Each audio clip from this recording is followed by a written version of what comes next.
Olá, amados, paz e bem, eu sou Melquisedeque e estou aqui para os comentários da lição desta semana. Lições Bíblicas da editora CPAD Classe de Jovens, primeiro trimestre de 2023. Como você sabe, nesse trimestre nós estamos estudando sobre santidade. E a lição de hoje, lição de número 6, tem como tema Mortos para o pecado, mas ainda lutando contra ele. Lembrando que seja assinante do ebdenfoco.com e tenha mais tempo para estudar. É isso mesmo. Você que usa os slides da CPAD na sua EBD, seja assinante do ebdenfoco.com e tenha mais tempo para estudar, pois o ebdenfoco.com disponibiliza para você os slides da EBD prontos para serem usados.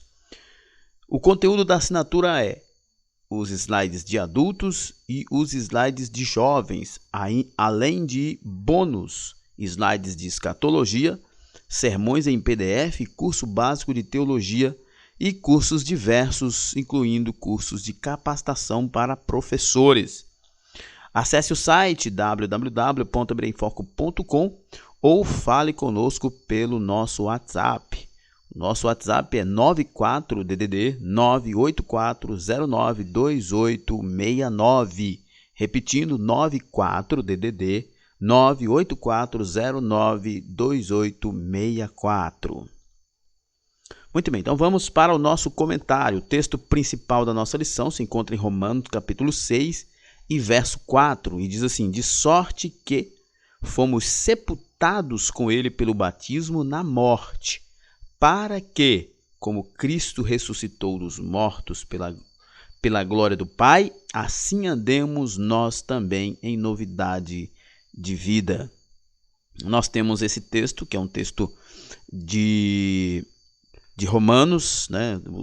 O texto de Romanos capítulo 5 e capítulo 6 é muito importante sobre esse assunto do domínio do pecado e libertação do pecado. Então é importante que você estuda este tema. O resumo da lição nos diz: o crente, uma vez justificado e santificado mediante a fé no sacrifício de Jesus Cristo, deve morrer para o pecado. Na verdade, como o próprio texto, voltando aqui, como o próprio texto, não é que devemos morrer para o pecado, como o próprio texto, o texto diz: de sorte que fomos sepultados com ele pelo batismo na morte, para que, como Cristo ressuscitou dos mortos pela glória do Pai, assim andemos também em novidade de vida. Ou seja, é incompatível com o crente nascido de novo uma vida de pecado. Ainda que a gente lute contra o pecado, mas o pecado não tem mais domínio sobre nós, porque nós já fomos libertos do pecado. Os objetivos dessa lição: compreender que o crente deve morrer para o pecado, porque ele nasceu de novo. Conscientizar de vivermos uma nova posição em Jesus Cristo, uma posição de santidade, e saber que o crente deve viver uma novidade de vida. O texto bíblico se encontra em Romanos capítulo 6, do verso 1 até o verso 14. Eu não vou me deter no texto por uma questão de tempo, mas eu aconselho você a ler os capítulos 5 e 6, 5, 6 e 7 de Romanos, para você entender mais profundamente esse assunto. Nossa introdução. No texto bíblico que estudaremos nesta lição, Paulo apresenta a nova posição do crente diante de Deus, perdoado gratuitamente e livre em Jesus Cristo. Isso aqui é muito importante para a gente refletir. Como o texto bíblico como o texto da revista, do comentário nos informa, o crente tem uma nova posição diante de Deus após o aceitar Jesus. O próprio Paulo escreve em 2 Coríntios capítulo 5, verso 17, que aqueles que estão em Cristo, nova criatura são, as coisas velhas se passaram e tudo se fez novo. Nossa posição nossa vida em Cristo é totalmente diferente da vida sem Cristo. Vamos refletir a respeito das mudanças que devem ocorrer com o crente após a justificação para a santificação. Veremos que as Escrituras Sagradas afirmam que o crente deve morrer para o pecado, pois ele passa a ocupar uma nova posição diante de Deus e deve andar em novidade de vida, né? O crente, ele ocupa uma nova posição diante de Deus, é uma posição de santidade em Cristo Jesus, né? Nós já estudamos isso lá nas primeiras lições dessa revista, onde nós aprendemos sobre a santidade posicional. A santidade posicional é a posição do crente em Cristo, como nova criatura, como alguém que se arrependeu dos pecados, que confessou a Jesus como único, suficiente Salvador e agora vive para Ele, né? Ainda não é um estado de perfeição, porque a perfeição nós alcançaremos apenas com a glorificação, com o arrebatamento da igreja. Mas o crente, a pessoa que aceitou Jesus, que confessou Jesus como seu único, suficiente Salvador, tem uma posição de santo. Muitas pessoas vão dizer assim, eu não sou santo. Não, o crente é santo, ele pode não ser perfeito, mas ele é santo, é a posição dele em Cristo, posição de nova criatura, posição de novo nascido, posição de justificado, posição de santo em Cristo Jesus. Nosso primeiro tópico, o crente deve morrer para o pecado. A interpretação errônea da justificação pela fé. Vamos lá. A doutrina da justificação pela fé não era tão fácil de ser assimilada por alguém que viveu anos debaixo do jugo da lei.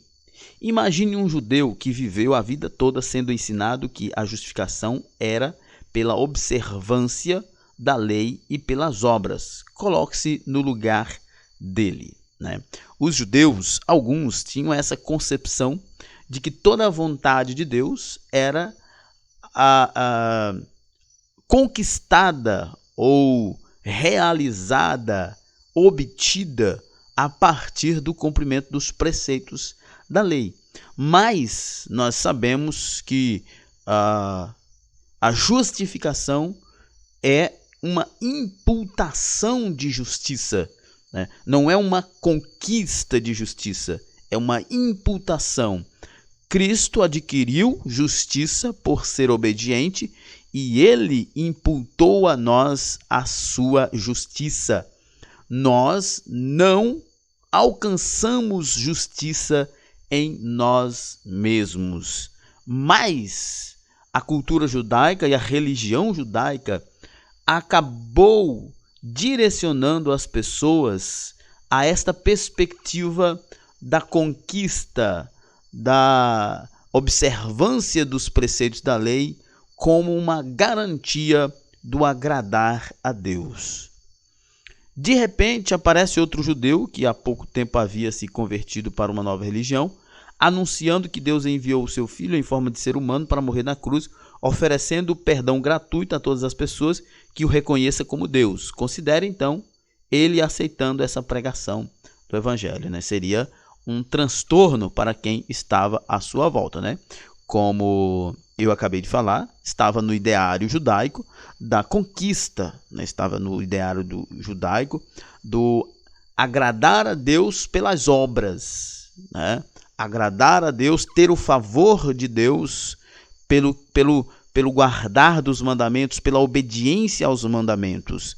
E de repente, então, alguém tem uma nova mensagem. Uma mensagem de que o agradar a Deus de fato, a forma como se agradava a Deus era através de Cristo e não através da lei. Por quê? Porque o apóstolo Paulo diz que a lei funcionava como um tutor. Ela nos conduziu até Cristo. O que a lei dizia? A lei dizia que matar era pecado. A lei dizia que adulterar é pecado. Então, o que a lei veio fazer? A lei veio mostrar que estas obras são pecaminosas, mas ela não veio absolver as pessoas da culpa dessas obras. Só a fé em Cristo Jesus nos absolve, né? Só a graça de Deus nos absolve dessa culpa, né? Só a graça de Deus, mediante a fé no sacrifício vicário de Cristo, pelo poder da imputação da justiça de Cristo conquistada pela sua obediência, é que nos justifica, é que nos perdoa. Mas nada além disso pode nos perdoar. Então, quando nós olhamos para um judeu que passa a defender essa visão, então é estranho para os outros que se fundamentava na obediência aos preceitos. Alguns conversos ao cristianismo, considerando a facilidade da vida na graça, acreditavam erroneamente que poderiam continuar na prática do pecado. Aqueles que pela fé recebem a Jesus Cristo como Salvador e Senhor, que confiam no perdão imerecido de Deus, não podem mais viver presos ao jugo do pecado. Isso aqui é muito importante a gente discutir, né?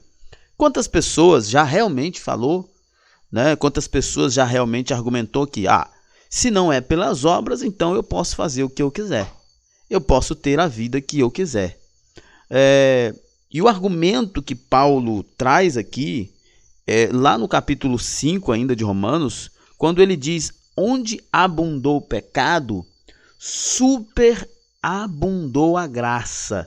E ele, usando o método diatribes, ele diz assim, que diremos então? Pecaremos ainda mais, para que tenhamos mais abundante graça? Ou seja, primeiro, se não é pelas obras, se é algo imputado, não é algo que vem de nós, que provém de nós, então não importa o que eu faça. Primeiro ponto. Segundo ponto, se aonde tinha muito pecado teve ainda mais graça, então quanto mais eu pecar, mais graça eu vou ter. Paulo faz esse questionamento e ele mesmo responde dizendo não, porque o princípio não é esse. A premissa não é essa. A premissa da imputação é, antes de tudo, que nós fomos retirados, nós somos resgatados do reino das trevas para a luz de Cristo. Nós somos tirados do reino das trevas para o reino da luz.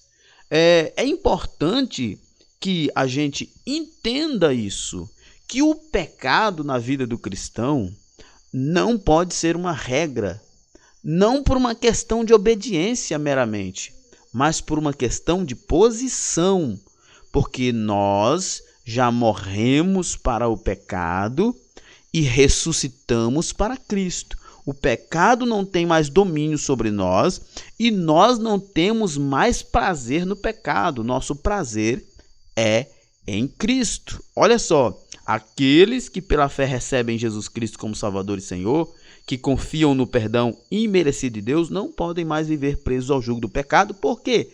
Porque eles morreram para o pecado.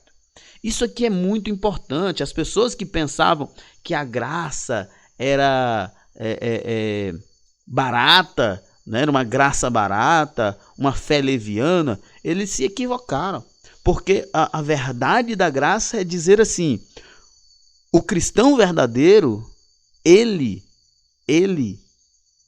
busca uma vida de santidade não porque ele quer alcançar algum mérito, mas porque ele tem prazer nessa santidade, porque ele não vive mais no pecado. Ele já foi tirado do pecado, ele já foi liberto do pecado, ele não está mais sob o domínio do pecado. Então, quando alguém diz assim, então eu vou pecar mais para ter mais graça, ou como não tenho nenhum mérito, eu posso fazer o que eu quero, não. Nós já morremos para o pecado, então não podemos mais viver nele. Esse argumento de Paulo elimina qualquer argumento em favor de uma graça barata, de uma fé leviana. Argumento de Paulo elimina qualquer uma dessas possibilidades, porque Paulo está dizendo o seguinte, nós morremos e o pecado ele é vencido com a morte. Por quê? Porque o salário do pecado é a morte.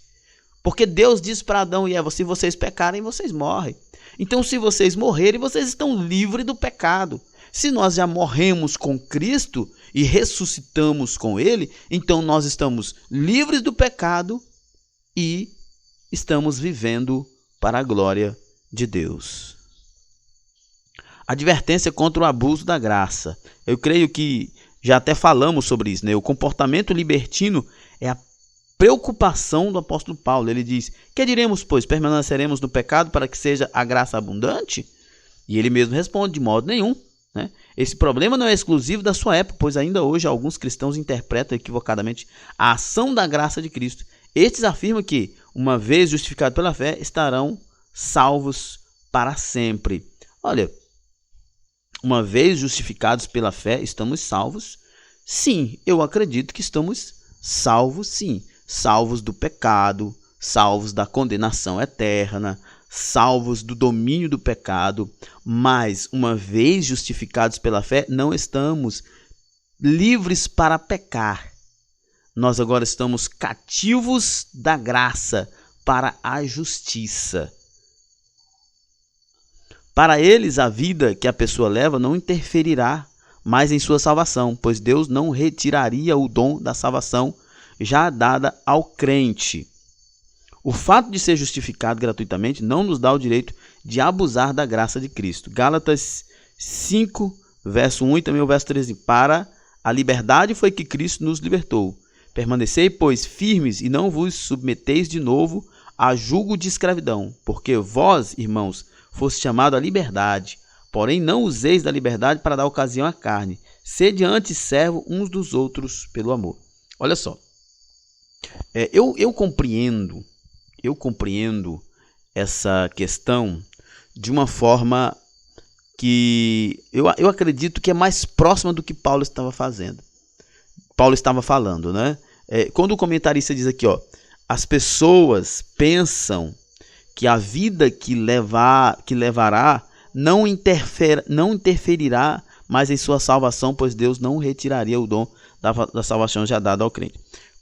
Eu penso assim, como Paulo disse, como podemos viver no pecado se já morremos para ele? Se nós nascemos de novo, nós não vivemos no pecado. Se uma pessoa insiste em viver no pecado, mesmo depois de ter dito que ela aceitou Jesus, ela nunca aceitou Jesus. Ela é só um cristão nominal. Ela é um crente nominal, mas ela não é um novo nascido. Ela não é um novo regenerado. O novo regenerado, ele muda. Ele vive de forma diferente. Não é uma questão, não é uma questão de pensar se eu vou viver no pecado ou não, se eu vou perder a salvação ou não. Não faz o menor sentido se eu já morri para o pecado e ainda vivermos nele. Paulo não está dizendo que nós temos que viver lutando contra o pecado para não cairmos da salvação, para não perdermos a salvação. Paulo não está dizendo isso. Paulo está dizendo que uma vez que nós aceitamos a Jesus, nós morremos para o pecado e não tem como viver para ele. Paulo está dizendo que quem diz que aceitou a Jesus, mas ainda vive para o pecado, ele nunca aceitou Jesus de verdade. Ele está vivendo uma farsa, uma mentira. Então nós precisamos entender que não cabe mais ao crente um estilo de vida pecaminoso, porque ele já morreu para o pecado. O cristão deve ser cada vez mais grato pela sua graciosidade e se espelhar no exemplo de vida dele. Só vamos voltar aqui um pouquinho. O fato de ser justificado gratuitamente não nos dá o direito de abusar da graça de Cristo. Óbvio, né? Óbvio que não é uma questão de abusar da graça de Cristo. Não faz o menor sentido. Não faz o menor sentido um cristão que se diz nascido de novo viver no pecado como se ele nunca tivesse conhecido Jesus. A liberdade que Cristo nos dá custou um alto preço. Assim sendo, não podemos fazer o que bem quisermos, mas precisamos viver uma vida de santidade. Só vivemos uma vida de santidade porque o Espírito Santo opera em nós. Justificado e mortos para o pecado. O crente em Cristo é declarado justo no tribunal de Deus, mas ao mesmo tempo o velho homem morre legalmente para o pecado, crucificado com Cristo e ressurge com uma nova vida em sua ressurreição. E assim, se alguém está em Cristo, é nova criatura, as coisas antigas já passaram, eis que se fizeram novas, né? Então, eu entendo que esse texto de 2 Coríntios não é um texto que aborda de forma hipotética, mas é algo perfeito, né? É algo, é um imperativo, não apenas um mero indicativo. É o imperativo de que quem aceitou Jesus de verdade morreu para o pecado, não tem como viver para o pecado. Se você vive para o pecado, então você não morreu para o pecado. O crente morre e ressurge no batismo nas águas. Todavia, ele não é obrigatório para a salvação. Somos crucificados e mortos para o pecado na justificação, na santificação inicial, né? Porque aquele que está morto está justificado do pecado.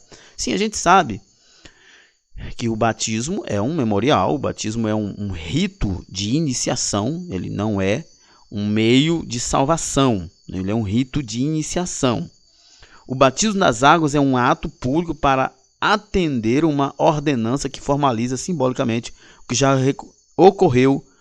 já ocorreu seu sepultamento, né? Em Colossenses 2:12 diz: tendo sido sepultados juntamente com ele no batismo, no qual igualmente fossem ressuscitados mediante a fé no poder de Deus, que o ressuscitou dentre os mortos, né? No batismo ou na conversão verdadeira, real, que pode muito bem acontecer até antes do batismo, é que o crente morre para o pecado e nasce para Cristo. O crente não pode mais servir ao pecado, pois Cristo já o libertou de sua escravidão. Precisamos pensar nessa questão da seguinte forma: não tem como o crente que conheceu o amor de Deus e ele viver desejando o pecado, viver se satisfazendo no pecado. Não faz sentido que uma pessoa que conheceu o Evangelho, que sabe que o salário do pecado é a morte, ele aceita Jesus e ainda tem prazer no pecado. Não faz sentido. Faz sentido que uma pessoa que não conheceu Jesus, uma pessoa que é escravo do pecado, sinta prazer no pecado. Isso faz sentido, porque a sua carne está ali entregue ao pecado, sendo satisfeita no pecado. Mas uma pessoa que aceitou Jesus de verdade, que se converteu de verdade, o prazer dela é em Cristo, não mais no pecado. Então, quando nós olhamos para as nossas vidas e ser um cristão de verdade, ser fiel a Deus, amar o próximo, é um peso, isso significa que nós ainda não fomos alcançados pela graça salvadora. Vivendo uma nova posição em Cristo. Conhecendo a nova posição em Cristo. O crente justificado assume uma nova posição na sua relação com Deus. Esta nova posição assegura a vida eterna ao lado do Todo-Poderoso, mas também exige uma vida de obediência a Cristo, não priorizando a si mesmo e seus desejos, mas o reino de Deus. Não, nós já temos falado bastante sobre essa questão da nossa posição em Cristo, né? A nossa posição em Cristo é uma posição que foi colocada, que nós somos colocados, né, por Deus, né? O apóstolo Paulo fala em Efésios capítulo 2, verso 10, que somos criação de Deus em Cristo para vivermos boas obras. Nós estamos em um outro lugar. Nós não estamos mais no lamaçal. Nós não estamos mais no reino do pecado, sob a escravidão do pecado. Nós estamos agora na rocha. Nós estamos agora debaixo da graça de Cristo. Então, é importante que a gente entenda, né, que nossa nova posição em Cristo Jesus, ela é uma garantia, ela é uma evidência de que nós fomos, de fato, ressuscitados em Cristo. Uma nova identidade, não mais relacionada ao primeiro Adão, mas segundo a descendência de Cristo, o segundo Adão. Nesta nova vida, não significa que nunca mais iremos pecar, mas que não viveremos mais na prática do pecado como seu escravo. Isso aqui é importante. É importante por quê? Apesar da salvação em si não ser um processo, mas ela tem seus aspectos, né? Que a gente fala de aspecto passado, presente e futuro. A santificação até que tem o seu aspecto, a santificação até que ela é progressiva, né? Porque ela é posicional, ela é progressiva e ela é final. Mas a salvação não, nós fomos salvos, né? O ladrão da cruz, por exemplo, foi salvo naquele momento quando ele confessou a Jesus. E ele não desenvolveu a salvação dele. Ele não desenvolveu uma vida de santidade aqui na terra porque ele estava na hora da morte. Mas nós precisamos entender que enquanto vivermos nessa terra, nós temos esses tempos da salvação. Nós somos salvos, nós fomos salvos porque nós somos resgatados das trevas, né, do mundo das trevas, e estamos posicionados em Cristo, então nós somos santos e salvos em Cristo. Nós estamos em um processo de aperfeiçoamento, né, através da santificação, e nós estaremos, né, nós alcançaremos em Cristo um estado de perfeição para na glorificação, né? Então, isso significa que, primeiro, nós fomos tirados de uma posição de escravos do pecado para uma posição de livres, libertos em Cristo. Mas, como nós saímos da santificação posicional e fomos para a santificação progressiva, é natural que nós vivamos um processo de aperfeiçoamento, né? E nesse processo de aperfeiçoamento é evidente que algumas quedas podem acontecer, mas o crente não tem mais prazer no pecado. Meu pastor, o pastor Nilton, costuma dizer assim, que uma das evidências de que eu realmente sou salvo é que eu não me conformo com o meu pecado. Uma das evidências que eu sou salvo é que o pecado me machuca, me fere, que pecar é um problema. Não é como o homem lá fora, o pecador lá no mundo que não conhece Jesus, que não nasceu de novo. Pecar ou não para ele é a mesma coisa, porque ele está morto no pecado, porque ele é escravo do pecado. Mas o crente não. O crente, ele vive uma vida diferente. Como ele ainda está no processo da santificação progressiva, eventualmente haverá deslizes, haverá quedas, pecados, né? Mas não haverá mais deleite no pecado, porque ele agora é uma nova criatura. Portanto, uma vez justificados, santificação inicial, sigamos a santificação contínua e progressiva durante toda a vida ou até o arrebatamento da igreja, que é a santificação final ou glorificação. Vivificados em Cristo. A nova vida com Cristo é uma vida de santificação e intimidade com Deus. Identificado com sua ressurreição, em Jesus tivemos a vitória decisiva sobre o pecado. Isso aqui é muito importante. A nova vida com Cristo é uma vida de santificação e intimidade com Deus. Por que isso é importante? O professor deve explorar isso com seus alunos. Por que isso é importante? Porque eu já falei isso. É inadmissível, é impensável que uma pessoa que diz que realmente aceitou Jesus não tenha uma vida transformada. É impossível você me dizer que uma pessoa, não, eu realmente aceitei Jesus. Eu realmente nasci de novo, mas eu continuo nos mesmos pecados, nas mesmas práticas. Eu gosto sempre de citar o exemplo de Davi. Davi foi um homem que cometeu muitos erros, adultério, assassinato, mentira, uma série de outras coisas, desobediência. Mas você pode pegar a história de Davi, Davi não repete o mesmo pecado. É normal que um homem de Deus, que um servo de Deus cometa uma série de pecados em toda a sua vida, mas não é normal que ele viva na prática de um pecado constantemente. Por exemplo, a pessoa é crente, é salva, mas ele vive na prática da mentira. Eventualmente, ele mentiu, se arrependeu, ele se sentiu mal com isso, isso afligiu, isso machucou, eventualmente ele pecou, eventualmente, né, ele saiu daquilo que deveria ser o certo, mas não significa que ele está tendo prazer naquilo.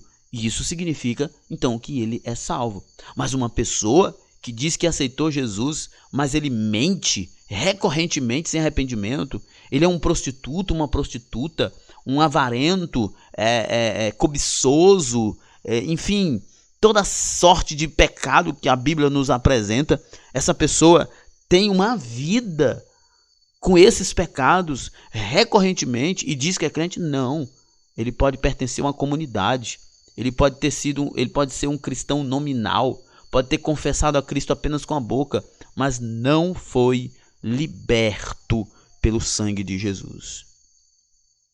A ressurreição de Jesus e a sua vitória sobre a morte e o pecado garantem ao salvo a esperança de um dia receber um corpo incorruptível como o de Cristo. 1 Coríntios 15, 54 diz: e quando isto que é corruptível se revestido da incorruptibilidade, e isto que é mortal se revestir da imortalidade, então cumprir-se-á a palavra que está escrita: tragada foi a morte na vitória, né? Então a nossa esperança é de que o que é corruptível se torne incorruptível, o que é mortal se torne imortal. Nós aceitamos Jesus, fomos convertidos e Cristo mora em nós através do Espírito Santo.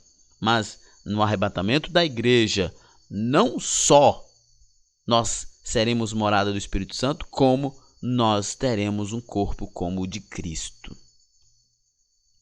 A nova vida é conquistada pela graça de Cristo. É Jesus quem sustenta o fiel para que suporte as muitas adversidades, né? Romanos 8,35 diz: quem nos separará do amor de Cristo? Será a tribulação, a angústia, ou a perseguição, ou a fome, ou a nudez, ou o perigo, ou a espada? Como está escrito: por amor de ti somos entregues à morte o dia todo.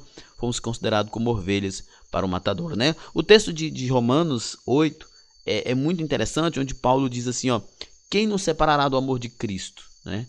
Quem intentará acusação contra os seus escolhidos? Foi Jesus quem nos justificou, quem nos redimiu. Então ninguém pode tocar, ninguém vai nos tirar de Cristo, nada vai nos separar de Cristo.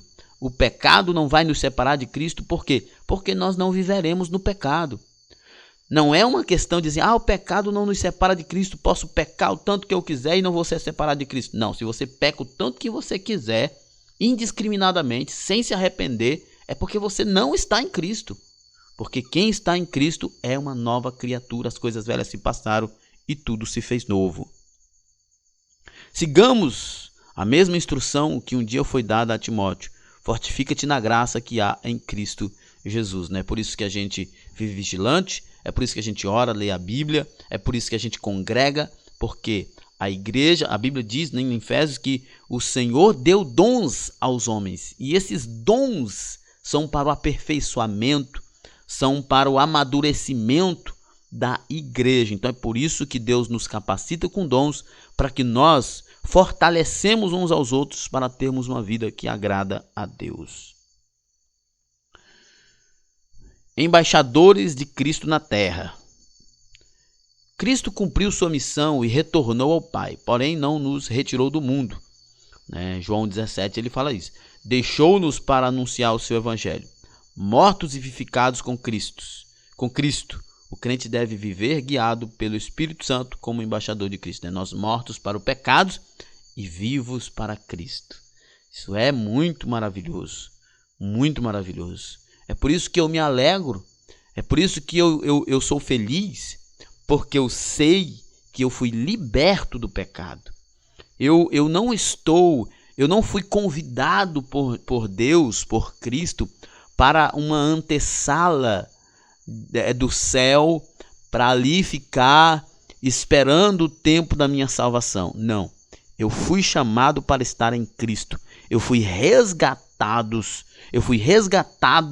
do pecado, do reino do pecado, do domínio do pecado, e agora eu estou cravado em Cristo, cativo em Cristo, eu estou preso a Cristo e eu estou livre da condenação eterna. Quem era condenado e sem esperança passa a ser embaixador de Deus, anunciando o poder do evangelho, revelação da justiça de Deus que transforma o ser humano e prepara para a vida eterna. Quem era um escravo do pecado, agora é liberto do pecado e servo escravo de Cristo. Terceiro tópico: vivendo em novidade de vida. Isso é muito importante, o professor deve conversar, discutir com seus alunos, né? Quem reina na vida, na nova vida, não é mais o pecado, né? O crente, ao receber a nova natureza, não aceita mais o reino do pecado, pois passa a ser orientado pelo Espírito que o convence do pecado, da justiça e do juízo, né?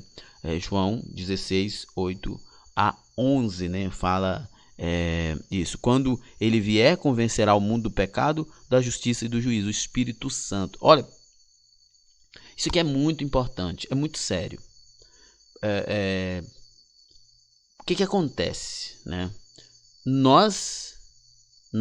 Paulo diz que em Efésios 2 que nós estávamos mortos em delitos e pecados, mas fomos ressuscitados por Cristo.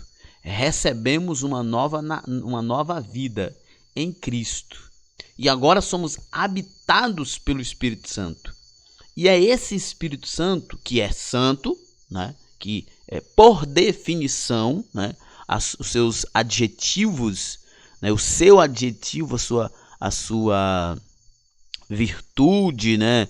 O seu atributo principal é santidade, e é o que ele comunica a nós é santidade. Então, com a morte de Cristo e a nossa morte e ressurreição em Cristo, o Espírito Santo opera em nós e ele é quem nos conduz a uma vida de santidade. Isso significa, irmão, que nós não tínhamos antes e não temos agora condições de nos santificar a nós mesmos. O que nós podemos buscar a Deus, buscar o Espírito Santo de Deus, é crer em Cristo Jesus, no seu poder, e a obra da santificação é operada pelo Espírito Santo de Deus. Na época do apóstolo, tornar-se um cristão era correr risco de morte. Atualmente, em determinados meios, é até chique se dizer evangélico ou gospel. Isso é um problema sério, né? Que ser cristão se tornou moda. Mas olha só o que acontece. O cara diz que é cristão, mas ele é cantor de forró. Mundano, forró secular. E nos shows dele, ele bebe cachaça, ele faz apologia ao sexo fora do casamento, ele faz apologia à embriaguez, ele faz apologia à infidelidade conjugal. Olha, pelo amor de Deus, não me diga que um camarada desse, com uma mulher dessa, um homem desse, realmente nasceu de novo. A mulher diz que é cristã, que é serva de Deus, mas está de biquíni, está apenas de peças de baixo, num palco, sei lá, cantando, atuando, pousando nua ou semi-nua. Isso não é nascer de novo, isso é apenas fazer parte de uma comunidade, como diz o comentarista aqui, para parecer chique, isso é normal, qualquer um pode. Mas nascido de novo, não. Quem nasce de novo faz como Zaqueu. Zaqueu disse o quê? Olha, Senhor, se eu defraudei alguém, eu vou restituir. Se eu realmente fiz algo grave, então eu vou mudar, eu vou compensar isso. O que Zaqueu está dizendo ali? Eu mudo, eu abro mão de tudo isso, porque eu nasci de novo. Porque essa não é a vida que eu vou viver. Porque eu nasci, fui gerado para uma outra vida. É inadmissível que alguém diga que é cristão e continua nas mesmas práticas de pecado.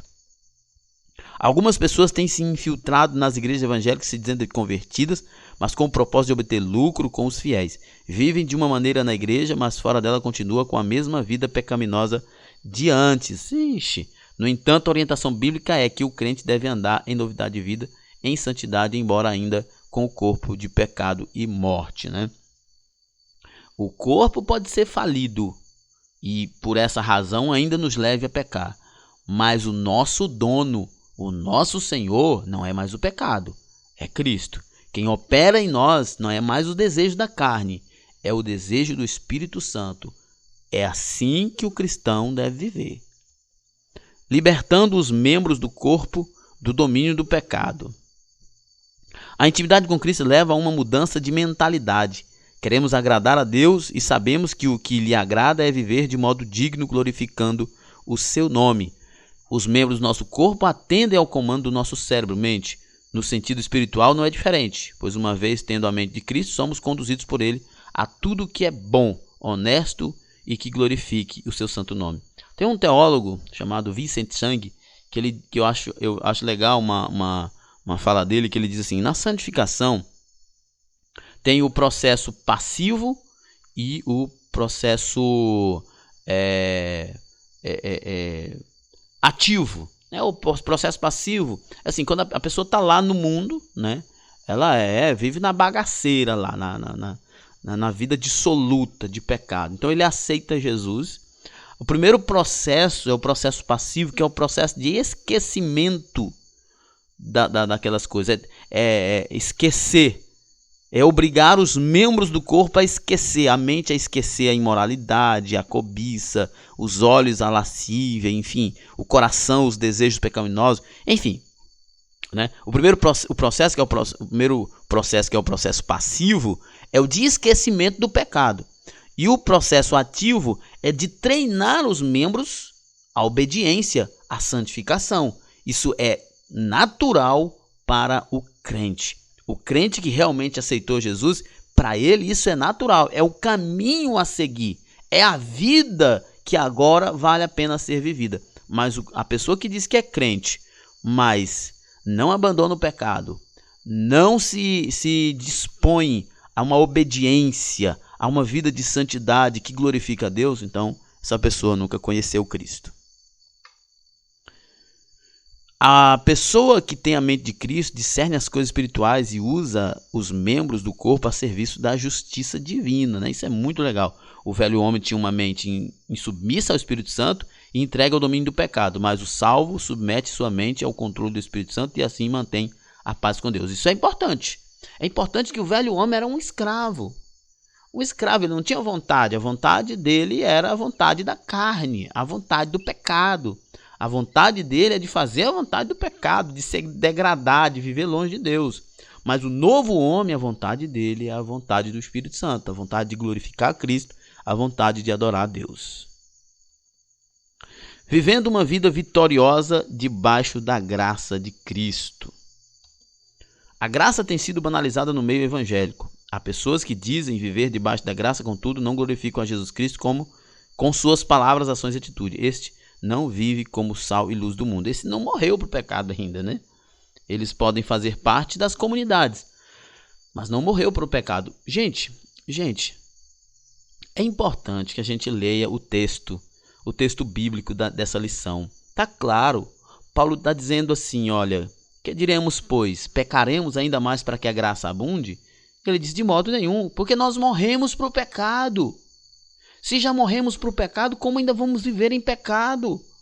As pessoas que banalizam a graça, que faz da graça uma graça barata, eles não entenderam o Evangelho. O Evangelho não exige menos de nós do que morrer. Jesus disse, aquele que não perder a sua vida por amor de mim, não é digno de mim. Quem perder a sua vida por amor de mim, achá-la-á. Mas quem ganhar a vida aqui nesse mundo, perdê-la-á. Olha o que é o Evangelho, meu amigo. O Evangelho não é de pertencer a uma comunidade e dizer nas redes sociais que é cristão, mas viver no pecado, não. O Evangelho é morrer. É morrer para o pecado e viver para Cristo. Isso é o Evangelho.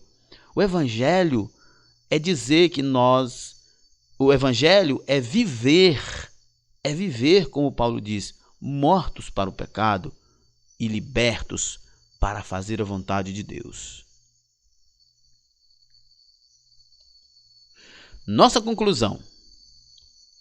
Nesta lição aprendemos que o apóstolo Paulo exortou os crentes a respeito da doutrina da justificação pela fé e o cuidado contra a prática da libertinagem. Por isso ele reforça a necessidade da santidade contínua e progressiva após a justificação e santidade inicial. Né? Por quê? Porque é algo normal, né? É algo que se caminha nessa direção. Se você nasceu de novo, então você não vive mais para fazer as vontades da carne, para fazer as vontades do pecado, mas para fazer a vontade de Deus. Muito bem, né? Então, acesse o site www.ebenemfoco.com ou entre em contato conosco pelo nosso WhatsApp 94 98409 2869 e fale conosco para mais informações, né? Lembrando que nós temos o conteúdo da assinatura do ebdenfoco.com, né? Você que quer ter mais tempo para estudar, então seja assinante do ebdenfoco.com e lá você vai encontrar os slides de adultos, né, da revista da CPAD, os slides de jovens, mais os bônus, slides de escatologia, que inclusive são do nosso livro, sermões em PDF, curso básico de teologia e cursos diversos, incluindo o curso de capacitação para o professor. Muito bem, então chegamos ao final de mais um comentário. Que Deus em Cristo nos abençoe e até a próxima. Paz e bem a todos.